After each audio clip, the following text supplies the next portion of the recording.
Saudara Presiden Amerika Serikat Donald Trump secara gamblang memuji Presiden Prabowo Subianto karena dianggap mempunyai peran penting dalam perdamaian di Gaza. Apakah dampak pujian Trump ini terhadap diplomasi bagi Indonesia dan kelangsungan Gaza? Pagi ini kita akan bahas dengan narasumber yang sudah bergabung bersama kami melalui sambungan daring, Guru Besar Hukum Internasional Universitas Indonesia, Profesor Hikmahanto Juwana. Assalamualaikum Prof, apa kabar? Baik, waalaikumsalam, sehat ya. Alhamdulillah sehat Prof. Prof, belakangan ini Presiden Trump kan senang sekali memuji Presiden Prabowo dan menyebut bahwa Presiden Prabowo berperan besar dalam upaya perdamaian di Gaza. Nah, dari sudut pandang Anda Prof, bagaimana Anda melihat pernyataan tersebut khususnya untuk konteks diplomatik sejauh ini?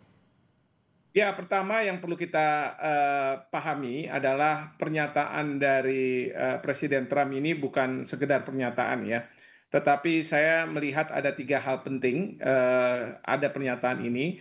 Pertama adalah Indonesia sebagai negara mayoritas berpenduduk Islam terbesar di dunia, itu sampai hari ini masih belum mengakui Israel sebagai sebuah negara. Dan Indonesia membuat kondisi persyaratan kita akan mengakui Israel apabila Palestina diperdekakan. Oleh karena itu, posisi ini sangat strategis dan Trump sangat tahu bahwa tanpa Indonesia ini perdamaian ini akan sulit untuk ditembus seperti itu. Hal yang kedua adalah saya melihat bahwa memang ada keinginan besar dari Israel untuk melakukan normalisasi hubungan dengan Indonesia dan itu dilakukan melalui Amerika Serikat. Dan kita menggunakan bargaining chip ya untuk mengatakan bahwa kita akan mengakui Israel tapi dengan catatan Israel harus mengakui Palestina sebagai sebuah negara. Ini juga menurut Trump saya rasa ini sangat penting. Bahkan yang ketiga, Steve Witkoff waktu dia membuat proposal perdamaian di Gaza yang disebut sebagai 20 poin proposal Trump, eh, saya yakin beliau itu berkonsultasi dengan banyak kepala pemerintahan, kepala negara, terutama di Timur Tengah, lalu kemudian mungkin Eropa, dan kemudian negara-negara yang berpenduduk Islam terbesar di dunia. Eh, Indonesia itu salah satunya, dan Indonesia memberikan pemikiran-pemikiran sebagaimana terefleksi dalam pidato Bapak Presiden pada waktu Majelis Umum PBB, sehingga support dari Indonesia ini sangat penting bagi Trump untuk bisa mengajukan proposal ini ke Netanyahu, Israel maupun ke Hamas. Dan ini sudah dilakukan. Dan terakhir, eh, peran strategis dari Indonesia adalah sebagaimana disampaikan oleh Presiden pada waktu pidato, yaitu akan menyumbang 20.000 bahkan lebih pasukan untuk masuk dalam ISF, International Stabilization Force. Sementara kita tahu Amerika Serikat hanya berkomitmen akan mengirim hanya sampai 200 pasukan. Sementara di negara-negara Timur Tengah kita masih belum tahu, tapi saya tidak yakin sebesar Indonesia. Sehingga ini sangat penting. Nah, oleh karena itu dampak dari apa yang disampaikan oleh Trump, apresiasi terhadap Presiden Prabowo adalah Indonesia akan punya peran yang sangat sentral dalam mengawal nantinya kemerdekaan dari Palestina. Saya berharap Bapak Presiden, saya tidak tahu apakah masih ada pertemuan dengan Presiden Trump, bisa mendorong agar pertama segera dibentuknya ISF supaya gencatan senjata ini bisa terus terjaga, terpelihara. Yang kedua adalah menurunkan ISF, International Stabilization Force. Dan Indonesia kita menurut Bapak Presiden sudah siap pasukan TNI kita untuk segera masuk ke sana, bahkan juga membuka berbagai bantuan termasuk gelaran rumah sakit darurat yang akan ada di Gaza untuk mengobati para rakyat sipil yang ada di Gaza. Dan terakhir, saya berharap Bapak Presiden bisa menyampaikan pada Presiden Trump bahwa sebaiknya kepala pemerintahan transisi nantinya akan dipimpin oleh warga negara Indonesia. Dan kalau itu bisa berhasil, Bapak Presiden tentu harus mengatakan bahwa kita akan menyumbang dana katakanlah untuk pemerintahan transisi sementara ini sebelum nanti ada dana-dana dari berbagai negara. Dan yang kedua adalah SDM, sumber daya manusia yang akan membantu siapapun yang menjadi kepala pemerintahan transisi kalau dari Indonesia, dan tentunya kita berharap bahwa BUMN-BUMN karya kita bisa masuk ke Gaza untuk melakukan rekonstruksi. Dan ini bisa menyelesaikan juga permasalahan perekonomian di Indonesia untuk merekrut banyak pekerja dan lain sebagainya. Jadi ini peran sangat strategis dari Indonesia, sudah diapresiasi oleh Presiden Trump, dan saya yakin Presiden Trump hanya salah satu kepala pemerintahan, kepala negara yang mengapresiasi apa yang dilakukan oleh Indonesia. Saya yakin banyak negara yang mengapresiasi, dan kita harus mengkapitalisir ya posisi ini untuk benar-benar mengawal agar Palestina bisa merdeka seperti itu. Oke, Prof, kalau misalkan Anda bisa sampaikan bahwa ini merupakan tanda baik begitu ya, sebenarnya kontribusi yang seperti apa yang dinilai realistis untuk bisa diberikan Indonesia untuk perdamaian di Gaza? Yang realistis adalah pertama ya endorsement dari Indonesia bahwa proposal yang disampaikan Trump ini adalah proposal yang signifikan, penting, dan realistis. Buktinya adalah Presiden Trump mengundang Pak Prabowo, walaupun beliau datang ke sana, presiden kita datang ke sana tidak menyampaikan apapun, tidak berbicara dan sebagainya, tapi kehadiran beliau sangat dibutuhkan. Sama seperti pada waktu Presiden Prabowo dalam masa genting di dalam negeri harus datang ke Cina dalam rangka hari besar di Cina, itu bagi Presiden Xi Jinping kehadiran Indonesia melalui Presiden Prabowo itu dianggap sangat-sangat signifikan.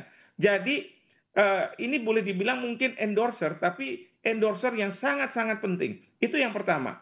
Yang kedua adalah komitmen untuk kita membantu 20.000 pasukan. Ini bukan jumlah yang kecil nih, 20.000. Tadi saya sudah bandingkan dengan Amerika Serikat yang hanya 200 orang. Ini 20.000 berkali-kali. Kalau misalnya kita lihat dari jumlah yang 200. Ini komitmen yang berikutnya. Dan tentu komitmen yang ketiga yang sangat-sangat kita harapkan adalah kita Indonesia bisa menyumbang kepala pemerintahan transisi dari Indonesia, dan juga nanti yang berikutnya adalah bagaimana bantuan rumah sakit darurat di Gaza.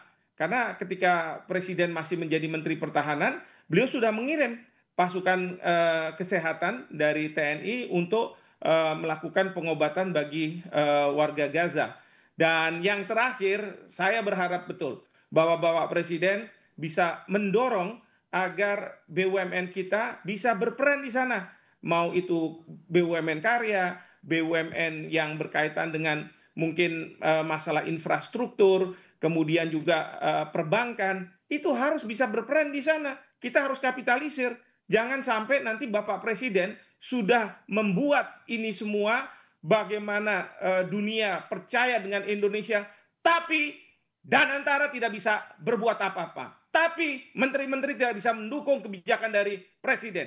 Ini yang harus dilakukan oleh para pembantu Presiden. Jangan sampai Presiden hanya berdiri sendiri dan dapat apresiasi tanpa ada follow up. Jadi ini sangat penting. Ya, jangan kita hanya berkutat di dalam saja, di dalam saja.